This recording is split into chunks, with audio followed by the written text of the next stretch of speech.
Hello, this is Mel Thompson, and this is a podcast in a series of podcasts about political risk. Today I'll be discussing China's issue that is most prevalent as far as keeping its 5 year plan on track and increasing the overall strength of its economy. That issue is the strength of its currency and the fact that they would like to see the renminbi be part of the IMF's go to list of currencies. Whether or not you see the inclusion of China's renminbi as a benchmark currency by the IMF as a good or bad thing depends on your view of associated political risks of such inclusion. Frankly, I see none, and in fact, I see this proposed move by the IMF as lowering of monetary political risk for investors and companies conducting business in China.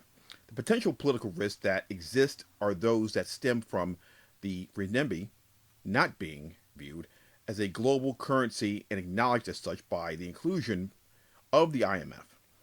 Once this inclusion does occur, and that is if it does occur at all, it will in fact make the discussion much more easier when it comes to Chinese officials trying to give some degree of comfort to those who are nervous about possible uh, economic impacts of this currency not being part of the go-to currencies of the IMF and making foreign direct investors and companies that want to do business in China more comfortable.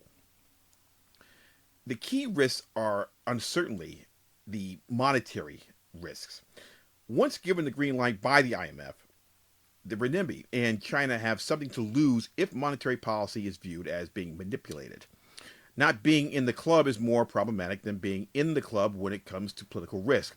The reason we have trade agreements and organizations is to control and understand situations globally that we could not otherwise understand or control in some way without some degree of dialogue between groups with vested interest.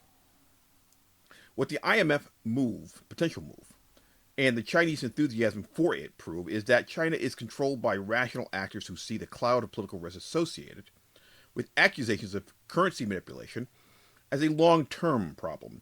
Nations with uncertain monetary policy usually have a history of not being fully transparent.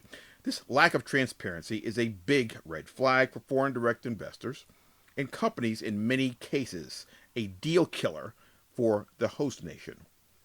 Immediately, the upside to this new IMF overture is the ability of China to have special drawing rights, which will be crucial to Chinese businesses, companies that do a lot of global trade, and not to mention foreign direct investors and companies conducting business in China or those who would like to conduct business in China.